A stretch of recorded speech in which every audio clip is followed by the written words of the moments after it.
माहौल के हिसाब से देखता था आपका जोश और जुनून।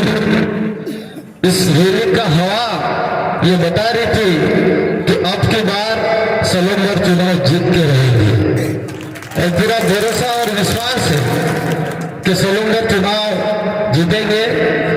मेरी बात चालू करने से पहले मंच पे विराजमान तमाम अतिथि एवं सामने विराजमान सभी मेरे मेहमान मेहमान, मैं एक बात हमेशा ध्यान रखता हूं और कई बार मैं बोलता भी हूं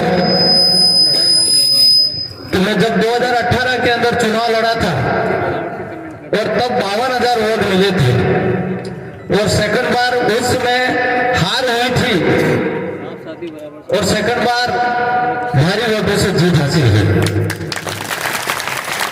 फिर दूसरा उदाहरण दरियावत विधानसभा का, जब उपचुनाव हुए तो उपचुनाव में थावरचंद जी को भी 52,000 वोट मिला और सेकंड बार चुनाव लड़े तो फिर थावरचंद जी जीत के इस मंच पे बैठे हुए। और तीसरा उदाहरण यहाँ पे आपके सामने है जीतू भाई, जो 52,000 वोट है, पहले चुनाव में कम वोटों से रह गए लेकिन इस बार भारी वोटों से जीतेंगे। इस मंच से मैं कहना चाह रहा हूं, इसलिए अपना जोश और जुनून कम नहीं करना है। ये अभी सभी तरफ से अपने जितने पूर्वजों के सपने हैं हमारे, उनका भी कहीं न कहीं हमारा साथ मिल रहा है। आज देखा होगा आपने कि कांग्रेस और बीजेपी के हालत क्या है। आज कांग्रेस और बीजेपी के अंदर इतनी फूट पड़ी हुई है कि पूछो मत। हर घर के अंदर एक आवाज है कि कांग्रेस के अंदर फूट है, हर घर के अंदर बीजेपी के भी चर्चा है कि बीजेपी के अंदर भी फूट है, लेकिन हर घर में एक ही आवाज है कि इस बार बाप पार्टी जीतेगी, जीतू भाई जीतेंगे। लेकिन जीत आज से हमको हासिल करके घर नहीं बैठ जाना है, हमें मेहनत करनी होगी। ग्राउंड लेवल पे धरातल पे मेहनत करनी पड़ेगी। जिस तरह से हम खेत में मेहनत करते हैं तो फसल अच्छी उगती है और फायदा किसान को मिलता है, तो जब हमारा भी ये चुनाव भी एक खेत की तरह है। मैं तो आप सभी कार्यकर्ताओं को यही निवेदन करना चाहूंगा कि जिस तरह से आप जितनी मेहनत करोगे, जिस जाजम पे बैठोगे, जिस धूल पे बैठ के मेहनत करोगे, मीटिंगें करोगे, इसी जगह पे मैं आके और हम पूरी टीम, विधायक टीम और हम भी आके मीटिंग करेंगे और भाई जीतू भाई को निकालने का पूरा जोर लगा देंगे, ये कह रहा हूं। हमारे आसपुर विधानसभा को, इन जनताओं को धन्यवाद देना चाहूंगा जो आसपुर विधानसभा की जनता ने मुझे जिता के भेजा। तो जयपुर के अंदर भी आवाज उठा पा रहे हैं और सड़क पे चलते हुए कभी मूड बन जाए तो स्कूल में भी चेक कर लेते हैं, हॉस्पिटल में भी चेक कर लेते हैं और सुधार भी कर सकते हैं। अगर ये सलूमगढ़ विधानसभा के अंदर आपको परिवर्तन करना है तो भाई ये जीतू भाई को आपको जिताना होगा, ये मैं कहना चाह रहा हूं। क्योंकि यहाँ पे कई विधायक बने हैं, 75 साल हो गए, 76 साल हो गए, लेकिन कई विधायक बन के यहाँ सलूमगढ़ विधानसभा से गए, लेकिन यहाँ की जनता की जो वास्तविकता मांग है, उस मांग को कोई विधायक खरा नहीं उतरा है। चाहे वो एसटी समाज का हो, चाहे एससी समाज का, ओबीसी समाज, माइनॉरिटी समाज का, चाहे जनरल समाज से जो गरीब है, उनके लिए कभी आवाज नहीं उठाई। उन्होंने, उन नेताओं ने जरूर उनका घर बनने का काम करा होगा, उनके जो आसपास के जो 15-20 जनों की टीम होगी, उनका घर बनने का काम जरूर करा होगा, लेकिन आम जनता के लिए लड़ने का काम नहीं करा, नहीं आम जनता का फायदा दिलाने का काम करा है।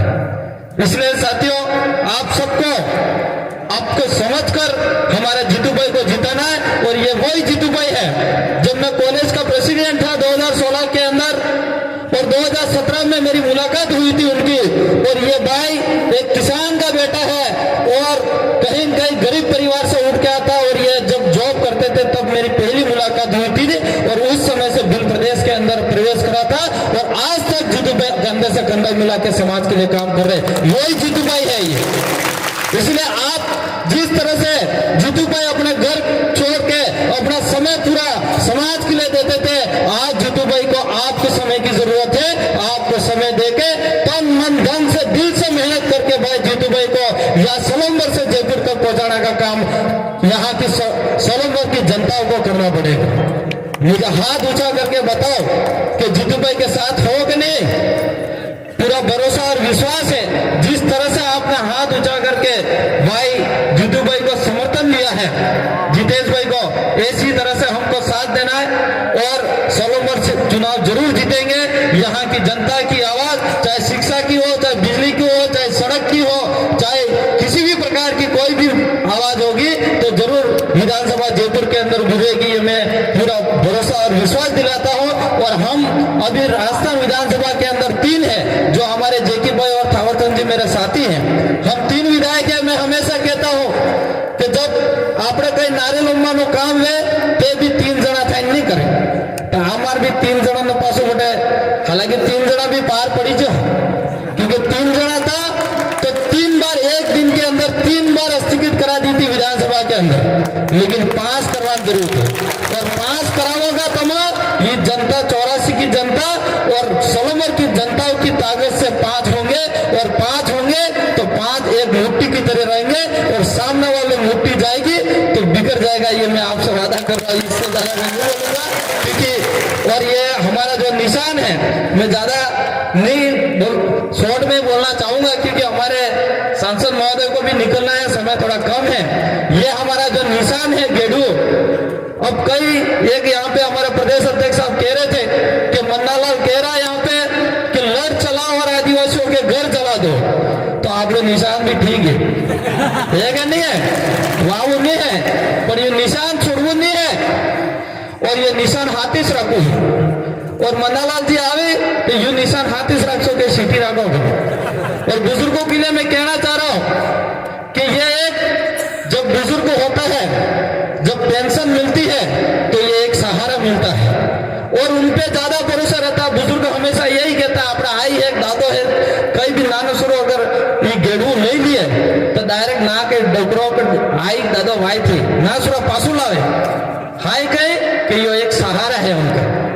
ये टेके टेके हिड़क नहीं हिड़ो आपने भी डोर था दिन आपने अनास पता हो, तो ये एक सहारा है। तो मैं कहना चाह रहा हूं अपने सभी बुजुर्गों को भी गांव में घरों में जाके समझा देना कि इस पे वोट देना, ये एक सहारा है और जीतू भाई भी आपका सहारा बनेंगे, ये विश्वास दिलाना सभी बुजुर्गों को, ये मैं कहना चाह रहा हूँ। इसलिए मैं ज्यादा बातें नहीं करके मेरी बात को यही मैं विराम करूंगा। मेरी बात को सुना इसके लिए खूब खूब धन्यवाद। सबको जोहार, जय आदिवासी। बहुत बहुत धन्यवाद विधायक साहब।